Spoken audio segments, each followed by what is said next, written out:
baptiste de 30 ans. Donc, moi puis ma soeur, dernièrement, on a décidé à son anniversaire de lui offrir une travailleuse du sexe, dans le fond, d'aller chercher les services d'une travailleuse du sexe, parce qu'il est encore puceau. Puis, tu sais, on s'est dit, Kim, c'est poche, je veux dire, 30 ans, encore puceau. Puis, tu sais, je veux dire, il ne saura probablement jamais c'est quoi, parce que ça n'arrivera pas. C'est ça, il n'y aura pas de situation aussi qui va être vraiment, tu sais, genre, avoir l'opportunité de pouvoir essayer ça. Fait que, on a fait affaire avec une travailleuse du sexe. Ça s'est super bien passé. Mon frère, il a adoré l'expérience. Vous l'aviez avisé avant? Oui, il était au courant, mais ça faisait longtemps qu'on y en parlait. Ma soeur, ça faisait un bout qu'elle gossait avec ça. Puis, genre, mon frère était très, très, très sélectif. Genre, il voulait une Claudia Schiffer. Tu sais, genre, là. Puis là, un moment donné, ben, tu sais, on lui a expliqué que, tu sais, s'il voulait se faire une copine, c'est parce qu'au début, c'était pas question de copine, c'est juste question de prostituer. C'était plus une question d'avoir une petite amie, genre. Ouais. Fait qu'on essayait, tu sais, d'un peu comme diminuer ses standards, mettons, pour augmenter ses chances. Tu sais, ben, c'est ça, il voulait rien savoir. Puis finalement, ben, la travailleuse du sexe, c'est une travailleuse du sexe qui passe vraiment comme... Girl next door. Girl next door, c'est ça. Elle passe vraiment inaperçue. Puis elle était en dehors beaucoup de ses standards, mais c'est quand même une jolie femme. Je trouve ça correct qu'ils punissent les gens qui vont vivre de ça, qui vont profiter de ça. On parle, mettons, des fractionnaires. On parle des pimps. Les pimps, ces choses-là. Je trouve ça normal. Parce mais il y a déjà des lois en place pour ça. Exactement. Qui criminalisaient ces gens-là. Exactement. Donc pourquoi rajouter quelque chose qui... Tout à fait.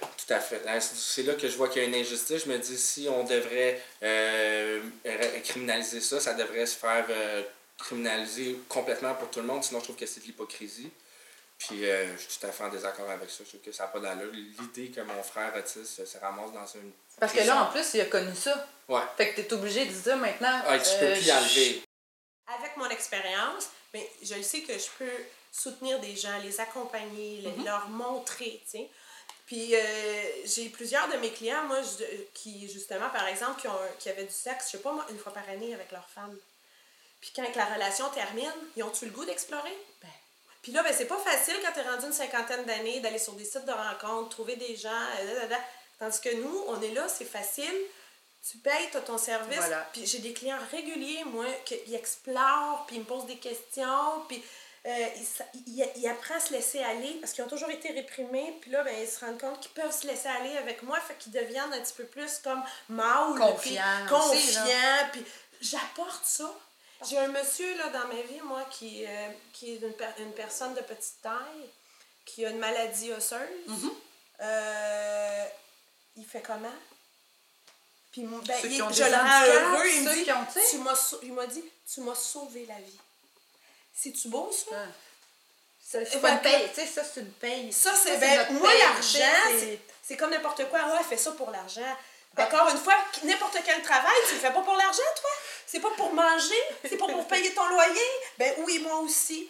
Puis, là, fait que moi, je trouve qu'on est des beaux outils, tu sais. On est des personnes qui peuvent accompagner, puis c'est merveilleux. Puis sinon, ils le feraient comment? On est beaucoup plus bénéfique par rapport à qu'est-ce qu'on veut fait. Faire croire. Regarde, sur tous les clients que j'ai eu dans ma vie, il y a un petit peu moins que la moitié. Je peux pas dire la moitié, mais un petit peu moins que la moitié qui s'est absolument rien passé avec eux. C'était que platonique, c'était des câlins, c'était un besoin de confiance, un échange, juste parler. Il y a besoin de parler. Puis il y a beaucoup de gens qui me disaient, regarde, ça va pas bien avec ma copine, mais regarde, tu m'as donné les couilles pour justement aller plus loin. T'as-tu des trucs avec ma copine pour aller vers ça, une manière de l'amadouer? Ben oui, je vais t'en donner. Regarde, je sais comment ça fonctionne une femme, j'en suis une. Je suis pas une extraterrestre là, parce que je couche avec d'autres gars. On nous voit comme une espèce de sous-race ou je sais pas. Mais quoi, non, c'est au contraire. C'est juste que moi, j'ai décidé que ma liberté sexuelle s'arrêtait pas juste à... faire du bien à ton chum. Mais non, mais c'est... Pour moi, c'est très important en passant. Mon chum, en passant, c'est la personne la plus importante à mes yeux. Mais je suis un peu de Mère Teresa qui, du sexe, si on peut se permettre le terme, c'est un peu comique à dire, mais regarde, je suis une personne qui fait du bien aux gens. Et en même temps, c'est comme, qu'est-ce que je fais de mal? Je reprends la citation de Nadia qui termine en disant qu'elle fait du bien aux gens. Elle a parfaitement raison. Je pense sincèrement que les TDS avant d'être bénéfiques au niveau sexuel, ont un côté très psychologue, très social avec les clients et même envers autrui. Ce qui arrive, c'est qu'on veut nous faire passer pour des criminels, des méchants, mais en fait, on fait du bien. Souvent même, on peut sauver des couples. Ça, faut pas le dire trop fort parce que ça peut déranger beaucoup de gens, y compris au gouvernement. Mais bon, la vérité est ce qu'elle est. Chacun a des besoins sexuels. Et parfois, dans un couple, il y a des besoins qui ne sont pas comblés avec la femme ou avec le conjoint. Et on a besoin de ça. Je ne crois pas, et en fait, je ne veux pas donner raison à ces gens-là, qu'on est criminel parce qu'on rend ce service-là. C'est un échange de services.